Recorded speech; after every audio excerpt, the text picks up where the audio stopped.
দেখো বাজারের মাঝে বসে রয়েছি। এখানে দেখো আলু নিচে ওটা 10-15 কেজি হবে। এখানে তো রসুন, বেগুন, সবজি সেরকম নেয়নি। এই যে এটা নিচে কি, এগুলো লাল শাক, আদা আছে এই যে, আর এখানে কতটা বেগুন আছে শুধু। আর কি দেখো তুমি দেখাই না, দেখালে বুঝতে পারো না।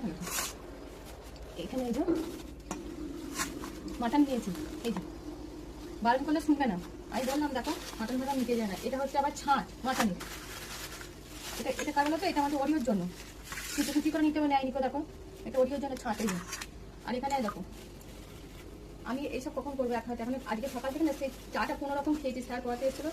এই দেখো এটা আবার কি নিয়েছে, দুটো বাটা মাছ, 3টে। মানে কার মনে হয় ছিল, বলেছে নিয়ে নাও, সে নিয়ে নিয়েছে। সে এইরকম, ওই জন্যই তার সঙ্গে হাঁটে যায়। মানে যে যা বলবে না গতিয়ে দেবে, ও নিয়ে নেবে। যে বাড়িতে মানুষ তো কখন কী করবে সেটা ভাবে না। এটা মনে হচ্ছে রুই মাছ, বড় মাছ, খুব অনেকটা আছে, 1.5 কেজি তো হবেই। এই হচ্ছে বড় বড় পিস, একদম খাওয়া খাবো, সে বুঝতে পারছো। আমি এগুলো ধোবো, পরিষ্কার করবো, তারপরে রান্না। এখন আমি খাইনি, আমার পুরো মাথা খারাপ হয়ে যাবে। মুদিখানার দোকান আছে, সেগুলো আছে গুছাবো, তখনই রান্না করে বাসন টাসন ধুলাম, ওটা খেতে হবে, ওষুধ খেতে হবে তারপরে।